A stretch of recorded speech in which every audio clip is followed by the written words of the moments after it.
Bem-vindos, pessoal. Vamos começar a tratar, na verdade, o nosso primeiro tema, linhas introdutórias do direito processual penal.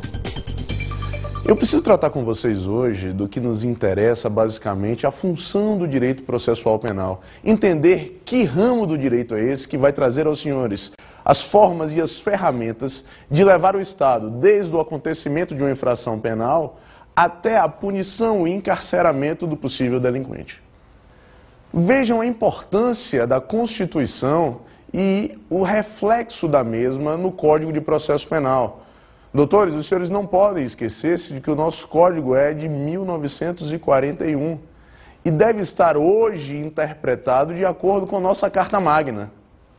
É fundamental para o nosso estudo e talvez as linhas introdutórias deixem bem claro para os senhores que o Código de Processo só existe enquanto tal a partir do momento que nós façamos a interpretação do mesmo de acordo com a Constituição Federal. Mas já que estamos falando na constitucionalização do direito processual penal, ou do direito processual penal de acordo com a Constituição Federal, vamos falar então mais a fundo do nosso processo penal, o conceito do processo penal.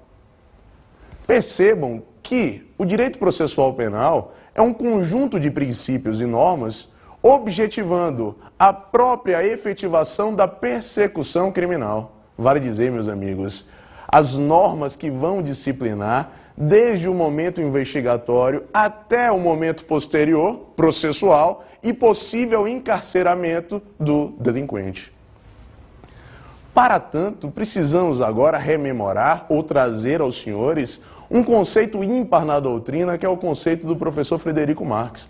Pela sua importância, eu peço que o aluno agora preste atenção no mesmo para que nós possamos então continuar a desenvolver o nosso tema.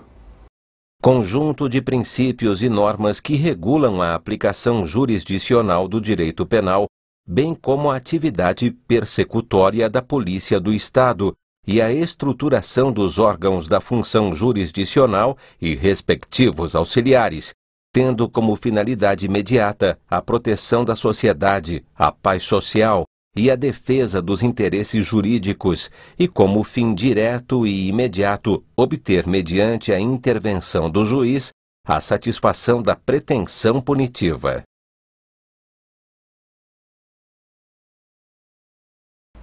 Então, meus amigos, o senhor já vai perceber, a partir de agora, que o direito processual penal ele vai dar ferramentas ao Estado para positivar, para dar efetividade ao direito objetivo, vale dizer, ao direito penal.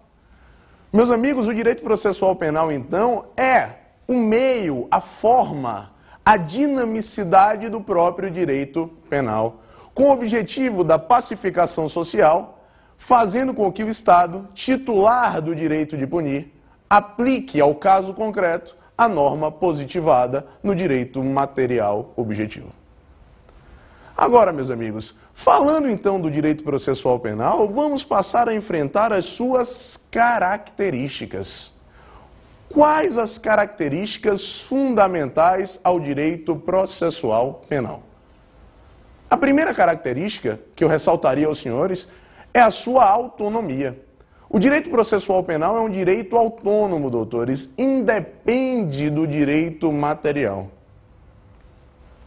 A segunda característica que eu já destaco a partir de então é a sua instrumentalidade. Perceba que o direito processual penal é um direito que dá ordem de dinamicidade. Ele é instrumental, ele dá as ferramentas, os meios para que o Estado faça valer o direito material. E como terceira característica do direito processual penal, meus amigos, é a sua normatividade. Na verdade, o direito processual penal é disciplina enciclopédica, tendo codificação própria, vale dizer, o nosso Código de Processo Penal. Meus amigos, então o senhor já sabe a partir de então, já identificamos o conceito do direito processual penal, falamos as características do direito processual penal e precisamos agora tratar dos senhores de mais um tópico importante, qual seja, falaremos então da posição enciclopédica do direito processual penal. Doutores, o direito processual penal compõe o ramo do direito público. não só pelo Estado integrar um dos polos da relação processual, mas acima de tudo porque o objetivo da persecução criminal é a paz social, a punição, a aplicação do direito material ao caso concreto. Vale dizer, meus amigos, um interesse essencialmente público. Logo, a levar o direito processual penal ao ramo do direito público. Mas, doutores, eu preciso remetê-los agora à teoria geral do processo. Na verdade, nós precisamos aqui de trazer conceitos já de fácil assimilação, mas que vão pautar o nosso estudo durante todo o transcorrer do processo penal. Vamos começar a imaginar, o senhor aí assistindo a nossa aula, que todos nós temos interesses. Meus amigos, o interesse é a cobiça, é a vontade, é o desejar algo. Perceba que o interesse é um conceito extrajurídico. Vejam, meus amigos, se você tem um interesse, mais do que comum é que o senhor deseje conquistá-lo.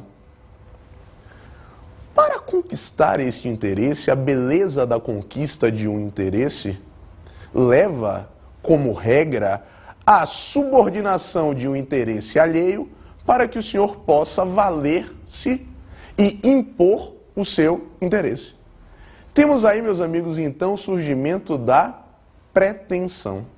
Vale dizer, doutores, a pretensão é a vontade, o desejo de subjugar um interesse alheio para fazer valer o nosso interesse ou seu interesse próprio. Mas vejam, traga esses dois conceitos iniciais de interesse e pretensão para a nossa matéria, para o direito processual penal. De um lado nós temos os criminosos com o interesse de permanecer soltos, mesmo cometendo infrações.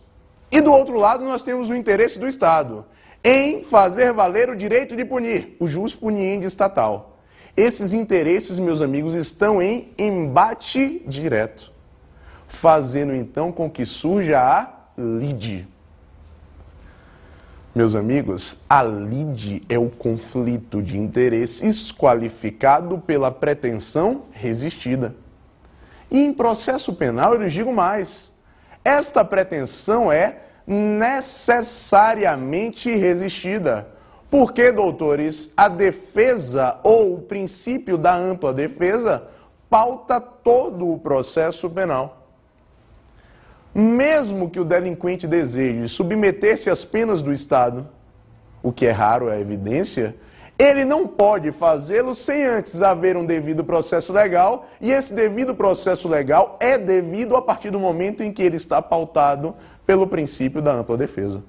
A esse respeito, doutores, remeto os senhores à súmula 523 do Supremo Tribunal Federal, impondo a defesa técnica, a defesa do advogado, sob pena de nulidade do próprio processo.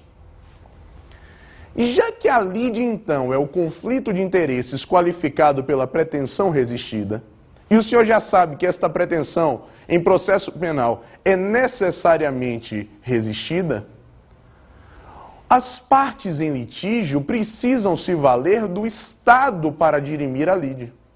O senhor recorde que a vingança privada ela foi banida como regra da nossa ordem jurídica.